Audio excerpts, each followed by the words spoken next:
ہر طرح کی تعریف اللہ کے لیے ہے، ہم اسی کی حمد بیان کرتے ہیں، اسی سے مدد طلب کرتے ہیں اور مغفرت چاہتے ہیں۔ اے اللہ ہمارے رب، ہم تیری ہی اتنی زیادہ حمد بیان کرتے ہیں کہ سمندر بھر سیاہی بھی اس کا احاطہ نہیں کر سکتی۔ تیرے چہرے کی ثابت تعظیم کے بطور تیرے ہی لیے ہر طرح کی حمد ہے، اور اس حمد کا تو ہی ہے میرے معبود، کیا ہی لائق و سزاوار ہے۔ تیرے ہی لیے ہر طرح کی حمد ہے کبریائی والے، اور جس نے تیری حمد کرتے ہوئے شکر ادا کیا اسی نے شکر کا حق ادا کیا۔ اور میں گواہی دیتا ہوں کہ اللہ کے سوا کوئی معبود نہیں، وہ اکیلا ہے، اس کا کوئی شریک نہیں۔ اس نے شر و فساد چاہنے والوں کو بدبختی اور محرومی کی وعید سنائی، اور میں گواہی دیتا ہوں کہ ہمارے نبی اور سردار محمد اللہ کے بندے اور رسول ہیں۔ آپ کی رحمت و محبت تمام جہانوں پر چھائی ہوئی ہے۔ اللہ کا درود نازل ہو آپ پر اور آپ کے آل و اصحاب پر جو تعمیر اور اصلاح کے قائد تھے، ترقی کے میدانوں میں قدم رنجاں تھے، اور ان پر جو ان کے نقش قدم کی اچھی طرح سے پیروی کرے، اور بہت زیادہ سلامتی نازل ہو۔ اما بعد، اللہ کا تقوی اختیار کرو اے اللہ کے بندو، اور برے انجام اور ہلاکت سے بچو، اور غفلتوں سے دور رہو، کیونکہ وہ اطاعت کے لیے تباہ کن ہے۔ آخرت کی تیاری کرو، کیونکہ وہ آنے والی ہے۔ اللہ کا فرمان ہے، اے لوگو جو ایمان لائے ہو، اللہ سے ڈرو، اور ہر شخص یہ دیکھے کہ اس نے کل کے لیے کیا سامان کیا ہے۔ اللہ سے ڈرتے رہو، اللہ یقیناً تمہارے ان سب اعمال سے باخبر ہے جو تم کرتے ہو۔ مسلمانوں، بحرانوں، چیلنجوں، دڑاروں اور انتشاروں کے مقابلے میں معاشروں کی ہم آہنگی اور استحکام، اور ان کے افراد اور جماعتوں کی یکجہتی اہل خرد و اولو العزم کا مطمح نظر ہے، اور جو بھی تاریخ اور اس کے اسباق کو کھنگالے گا اور اس کی گہرائیوں اور صحائف کا جائزہ لے گا، وہ کہاوتوں اور ضرب المثلوں کے مجموعے میں ایک کامل بلا نقص واضح حقیقت پائے گا، اور وہ یہ ہے کہ کوئی بھی قوم کینہ پرور دشمن اور ٹوہ میں لگے حاسد سے خالی نہیں ہوتی۔ یہ واضح ابدی اور روشن سنت ہے۔ اس کے شواہد میں سے ہمارے باپ آدم سے ابلیس کی دشمنی ہے، اور انبیاء کا اپنی قوم کے ہاتھوں تکلیفیں برداشت کرنا ہے۔ اللہ کا فرمان ہے، اور ہم نے اسی طرح انسانوں اور شیطان جنوں کو ہر نبی کا دشمن بنایا ہے، جو ایک دوسرے پر خوش آئند باتیں دھوکے اور فریب کے طور پر القاء کرتے رہتے ہیں۔ اسی طرح قیامت تک ہوتا رہے گا۔ جب جب حق روشن ہوگا اور اس کی چمک اور روشنی زیادہ ہوگی، تب تب باطل کی حدت اتنی ہی بڑھے گی اور وہ اتنا ہی رسوا ہوگا۔ اس طرح تباہ کن آزمائشوں اور ہنگامہ خیز سخت مصیبتوں کے بعد روشنی فاجروں کے اثرات کو مٹا دیتی ہے۔ یہ لوگ اپنے منہ کی پھوکوں سے اللہ کے نور کو بجھانا چاہتے ہیں، اور اللہ کا فیصلہ یہ ہے کہ وہ اپنے نور کو پھیلا کر رہے گا، خواہ کافروں کو یہ کتنا ہی ناگوار ہو۔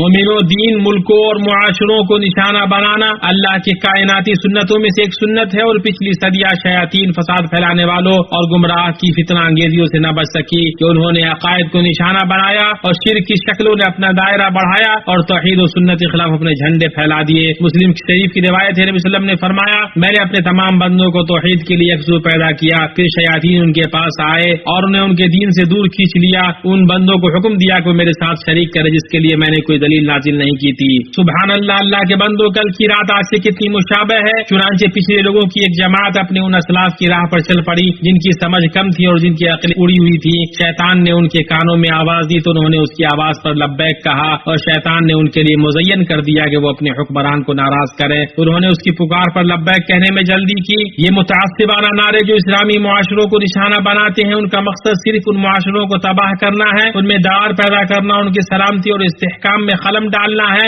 ان میں سے کچھ لوگ معاشروں کو آفات کی طرف لے جانے کے لیے جن شرعی اصطلاحات اور تصورات کا استعمال کرتے ہیں، وہ ہر دیکھنے والے کے لیے واضح ہو چکے ہیں، اور ان کا مقصد کھل چکا ہے۔ ان کے یہ باطل و گھٹیا کرتوت، بناوٹی وبا زدہ باتیں ان کے دلوں میں چھپی باتوں کو بے نقاب کرتی ہیں اور ان کے رازوں کو ظاہر کرتی ہیں، کیونکہ ان میں سے بعض نے اپنے سستے مقصد کے لیے دین کو سواری اور ذریعہ، اور اپنے گھناؤنے لالچی خواہشات، گمراہی اور دھوکہ دہی کے لیے راستہ بنا لیا۔ یہیں سے دین پر وطنوں اور معاشروں کو نشانہ بنانے کا خطرہ اس طرح مضمر ہے کہ اسے اعتدال و وسطیت، بلند و خوبصورت اسلامی اقدار اور اعلیٰ و عظیم شرعی اخلاق سے پھیر دیتا ہے، جو کہ صرف اہل اسلام کے درمیان ہی نہیں بلکہ تمام انسانوں کے درمیان آپسی رحم اور عفو درگزر کی دعوت دیتے ہیں۔ تو پتہ چلا کہ نشانہ بنانا اللہ آپ کی حفاظت فرمائے، چیلنج، کمزور کرنا، حسد، تنقیص، بے راہ روی، انحراف، چال بازی، ظلم، شورش، بدامنی اور محبت و ہم آہنگی سے دوری ہے۔ تو اے عقل مند و ذہین انسان، اپنا شعور بیدار کرو اور نشانہ بنانے والوں کے خط خطرے سے بچو. اگر تم نشانے پر ہو تو کوئی شخص مخالفت سے خالی نہیں ہے، خواہ وہ پہاڑ کی چوٹی پر گوشہ نشینی اختیار کرنے کی کوشش کرے. بھائیوں، وطن اور معاشروں کو نشانہ بنانے کا خطرہ صرف اسلامی تعلیمات کے فہم میں انحراف تک محدود نہیں ہے، بلکہ فکر و عمل تک پھیلا ہوا ہے. اور یہاں ایسا خطرہ چھپا ہوا ہے جو معاشرے بالخصوص اس کی سلامتی اور نوجوانوں کو اپنے لپیٹ میں لیے ہوئے ہے. جب ان گروہوں کے دلوں میں انتہا پسندانہ اور منحرف خیالات گہرے ہوتے ہیں تو وہ ایسے جرائم میں تبدیل ہو جاتے ہیں جن سے وطن کو خطرہ ہوتا ہے اور گھروں کی تباہی کا ڈر رہتا ہے. اور یہ انہیں انتشار و دہشت گردی کے لیے ایندھن اور بدعنوانی اور دہشت گردی کے لیے ایک جابر قوت بناتے ہیں. اور یہ سلامتی کو غیر مستحکم کرنے اور نمایاں سماجی تانے بانے کو درہم برہم کرنے کا کام کرتے ہیں، جس سے قوم کے اتحاد کو خطرہ لاحق ہوتا ہے اور امت کو گمراہ جماعتوں، منحرف گروہوں اور مشتبہ تنظیموں میں بانٹ دیتا ہے جو فتنہ کو ہوا دینے، نعر و عصبیت و انتشار، فرقہ بندی، اشتعال انگیزی اور تشویش کو بھڑکانے کا کام کرتی ہے. اور یہ معاشرے کے سب سے مضبوط عنصر کو نشانہ بنانا ہے اور وہ ہے ان کی وحدت و یکجہتی. امام مسلم نے حضرت جابر رضی اللہ تعالیٰ عنہ سے روایت کیا ہے کہ نبی صلی اللہ علیہ وسلم نے ارشاد فرمایا، شیطان اس بات سے نا امید ہو گیا کہ جزیرہ عرب میں نماز پڑھنے والے اس کی عبادت کریں گے، لیکن وہ ان کے درمیان لڑائی جھگڑے کرانے سے مایوس نہیں ہوا. مسلمانوں، انوکھی باتوں میں سے جن میں اصحاب عقل حیران رہ جاتے ہیں یہ ہے کہ زہر آلود تیروں اور سلگتے تنگ دل والے اپنے منحوس تیروں سے ملک کے موتی، وحی کے اترنے کی جگہ اور ایمان کی پناہ گاہ سرزمین حرمین شریفین، توحید و وحدت اور قرآن و سنت کے ملک کو نشانہ بناتے ہیں، جسے اللہ نے لوگوں کے جمع ہونے اور امن پانے کی جگہ اور قبلہ بنایا ہے. چنانچہ یہاں وہ اپنے افکار کو پھیلاتے ہیں اور اس میں منشیات اور عقل بگاڑنے والے زہریلے مادوں کو پھیلاتے ہیں. شبو یعنی آئس اور اس جیسی خبیث چیزیں لگاتار بڑھ رہی ہیں اور عقلوں کو نشانہ بناتی جا رہی ہیں، لیکن اللہ کے فضل پھر بیداری اور روک تھام کی وجہ سے عنقریب وہ شکست کھائیں گے اور ختم ہو جائیں گے. مملکت نے اللہ اس کی حفاظت کرے منشیات اور ان کو فروغ دینے والوں کے خلاف قومی اور سلامتی مہم کا اعلان کیا ہے، جو تمام لوگوں سے اس بات کا متقاضی ہے کہ وہ اس مبارک مہم کا ساتھ دیں اور مؤثر بنائیں. مملکت نے بالمرصاد یعنی گھات میں ہے مہم شروع کی ہے. یہ پہلا موقع نہیں ہے کہ مملکت نے منشیات کے خلاف کوئی سخت جنگ شروع کی ہو، بلکہ اس نے کئی سالوں سے